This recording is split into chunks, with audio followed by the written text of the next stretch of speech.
अस्सलामुअलैकुम students, you are watching chemistry with doctor Yusuf Zai. आज हम थर्ड क्वांटम नंबर स्टार्ट करने वाले हैं, मैग्नेटिक क्वांटम नंबर, जो कि डिनोट करते हैं स्मॉल एम से। इससे पहले हम दो क्वांटम नंबर्स ऑलरेडी पढ़ चुके हैं, प्रिंसिपल क्वांटम नंबर जो एन से डिनोट करते थे और एजीमुथल क्वांटम नंबर जो एल से डिनोट करते थे। आज हम स्टार्ट करेंगे मैग्नेटिक क्वांटम नंबर्स। तो हमने ये देखना है कि मैग्नेटिक क्वांटम नंबर रिलेट किससे करता है और ये किस बारे में इंफॉर्मेशन देता है। तो यहाँ पे अगर इस फार्मूले को हम देख लें तो ये क्या है, m is equal two plus L, जो कि अप्रोच कर रहा है ज़ीरो की तरफ और फिर माइनस एल की तरफ। तो इससे आपको क्या लग रहा है कि ये किससे रिलेट कर रहा है? एल से। और एल जो है ना किसका एब्रीविएशन है? एजीमुथल क्वांटम नंबर का। तो मतलब कि जो मैग्नेटिक क्वांटम नंबर है वो रिलेट कर रहा है एजीमुथल क्वांटम नंबर से। अब ये देखना है कि ये इंफॉर्मेशन किस बारे में देता है। ये इंफॉर्मेशन देता है कि आपके पास एक ऑर्बिट है, उसमें कितने फर्दर ऑर्बिटल्स हैं। फॉर एग्जांपल अगर हम इसको देख ले तो इसमें कोई भी ऑर्बिटल आपके पास मज़ीद नहीं है। फिर अगर आप देख ले पी को तो पी में आपके पास 3 ऑर्बिटल्स है। फिर अगर आप देख ले डी को तो डी में आपके पास 5 डिफरेंट ऑर्बिटल्स है। फिर अगर एफ़ को देख ले तो एफ़ में आपके पास 7 डिफरेंट ऑर्बिटल्स है। और हम ये ऑलरेडी पढ़ चुके हैं कि एक ऑर्बिटल में आपके पास मैक्सिमम नंबर ऑफ कितने इलेक्ट्रॉन्स आ सकते हैं? 2 इलेक्ट्रॉन्स। तो जितने आपके पास ऑर्बिटल्स है उसको 2 से अगर आप मल्टीप्लाई कर ले तो आपको इजीली फाइंड आउट कर सकते हो कि इसमें आपके पास कितने इलेक्ट्रॉन्स आ सकते हैं। तो अगर हम यहाँ पे नाम को देख ले तो मैग्नेटिक का वर्ड आ रहा है, तो इससे ये ज़ाहिर हो रहा है कि ये मैग्नेटिज्म से रिलेटेड है या मैग्नेटिक फील्ड से रिलेटेड है।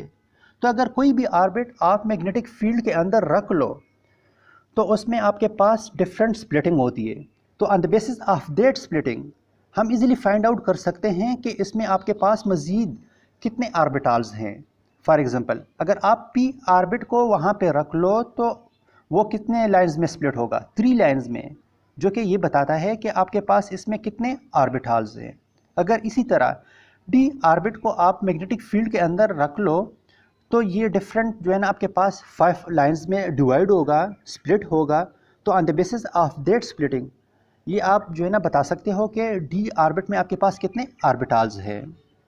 और अगर एफ ऑर्बिट आप उसमें रख लो तो वो कितने लाइंस में डिवाइड होगा या स्प्लिट होगा? 7 लाइंस में। तो on the basis of that splitting आप ये इजीली बता सकते हो कि आपके पास जो एफ ऑर्बिट है उसमें कितने ऑर्बिटल्स हैं। तो ये स्प्लिटिंग आती कहाँ से है?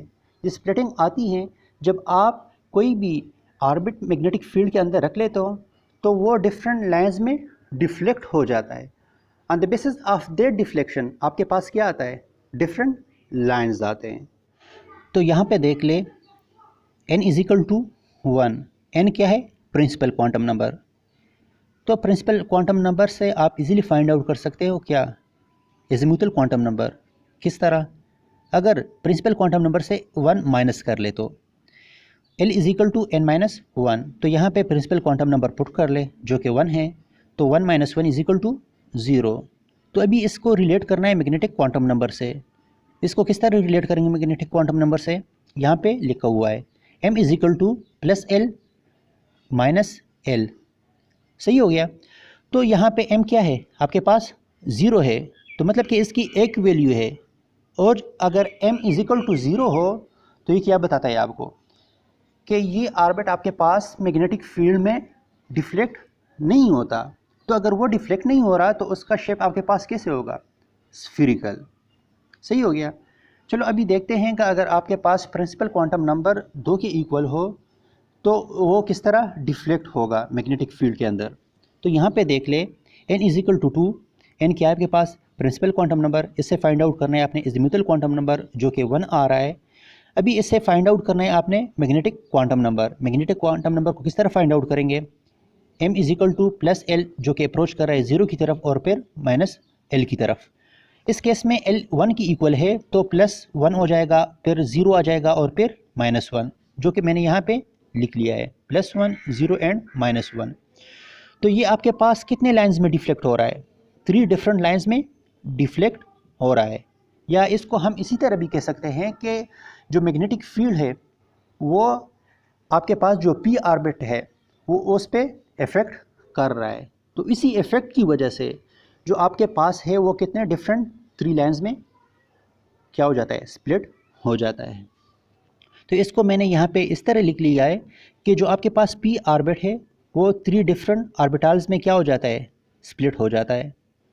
एक ये हो गया, एक ये और एक ये। अगर यहाँ पे ये देख ले, ये बिल्कुल पैरेलल है और इसकी एनर्जी आपके पास क्या है, इक्वल है।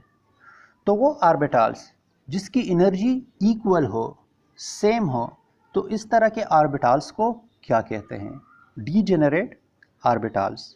तो ये आपके पास क्या है, डीजेनरेट ऑर्बिटल्स।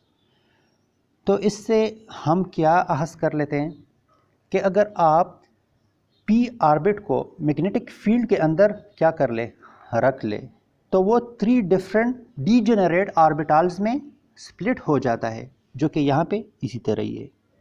लेट सपोज अभी ये देखना है कि अगर डी ऑर्बिट को आप रख ले मैग्नेटिक फील्ड के अंदर तो इस पर उसका इफेक्ट कैसा रहेगा। तो पहले आपने फाइंड आउट करना है कि जो प्रिंसिपल क्वांटम नंबर है डी के लिए वो क्या है। फिर उससे आपने फाइंड आउट करना है कि इसके लिए एजीमुथल क्वांटम नंबर क्या आएगा, जो कि L इजिकल टू 2 है। तो अभी आपने इसके लिए जो मैग्नेटिक क्वांटम नंबर है वो फाइंड आउट करना है। तो कैसे फाइंड आउट करेंगे, +2 +1 0 -1 एंड -2, जो कि यहाँ पे मैंने लिख लिया है। आपके पास ये कितने नंबर्स आ रहे हैं, 5 नंबर्स। तो अगर डी ऑर्बिटल आप जो है ना मैग्नेटिक फील्ड के अंदर रख लो तो वो उस पर इफेक्ट करेगा, और on the basis of that effect जो आपके पास डी ऑर्बिटल है वो आपके पास मज़ीद 5 डिफरेंट डी जेनरेट ऑर्बिटल्स में क्या हो जाएगा, डिवाइड हो जाएगा, जो कि यहाँ पे मैंने मेंशन किया हुआ है। तो इसकी एनर्जी आपके पास क्या है, इक्वल है। On the basis of this equal energy इसको हम क्या कहेंगे, डी जेनरेट ऑर्बिटल्स। सही हो गया। तो चलो अब एफ़ की बारी है। एफ़ के लिए देखते हैं कि अगर एफ़ को आप मैग्नेटिक फील्ड के अंदर रख लो तो उस पर उसका क्या इफ़ेक्ट रहेगा। तो जो आपके पास एफ़ ऑर्बिट है उसका प्रिंसिपल क्वांटम नंबर क्या है, 4 है। तो 4 से आपने या प्रिंसिपल क्वांटम नंबर से आपने azimuthal quantum number find out करना है, जो कि 3 के इक्वल है। तो इस एजीमुथल क्वांटम नंबर को आपने रिलेट करना है मैग्नेटिक क्वांटम नंबर से, जो कि इस तरह हम रिलेट करते हैं। तो इससे आप इजीली फाइंड आउट कर सकते हो कि इसका मैग्नेटिक क्वांटम नंबर क्या होगा। तो यहाँ पे ये देख ले, m is equal to +3 +2 +1 0 -1 -2 and -3। अगर इसको हम काउंट कर ले तो ये आपके पास कितने वैल्यूज़ है, 7 वैल्यूज़। तो ये क्या बताता है आपको कि अगर आप एफ ऑर्बिट को मैग्नेटिक फील्ड के अंदर रख लो तो वो 7 डिफरेंट जो आपके पास डी जेनरेट ऑर्बिटल्स है उसमें क्या हो जाता है, डिवाइड हो जाता है। तो ये आपके पास क्या है, 7 डी जेनरेट ऑर्बिटल्स। और आपको ये भी पता होना चाहिए कि एक ऑर्बिटल में मैक्सिमम नंबर ऑफ कितने इलेक्ट्रॉन्स आ सकते हैं, 2 इलेक्ट्रॉन्स। तो अगर आप यहाँ पे देख लें तो 2 इलेक्ट्रॉन्स इसमें, 2 इलेक्ट्रॉन्स इसमें, 2 2 2 2 एंड 2। कितने ऑर्बिटल्स है टोटल, 7। तो 7 को अगर 2 से मल्टीप्लाई कर ले कितना आता है, 14। ये हम ऑलरेडी पढ़ चुके हैं कि आपके पास जो एफ है उसमें कितने इलेक्ट्रॉन्स आते हैं, 14 इलेक्ट्रॉन्स।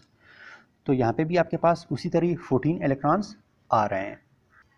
तो चलो आज के लेक्चर को समराइज़ करते हैं कि मैग्नेटिक क्वांटम नंबर है क्या, इसको किससे डिनोट करते हैं, वो किससे रिलेट होता है।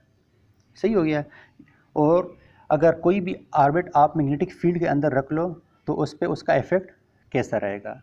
तो आज के लिए इतना ही। इंशाल्लाह नेक्स्ट लेक्चर में मज़ीद अच्छी वीडियोज़ के साथ मिलेंगे। तब तक के लिए अल्लाह हाफिज़, दुखदाए पामान।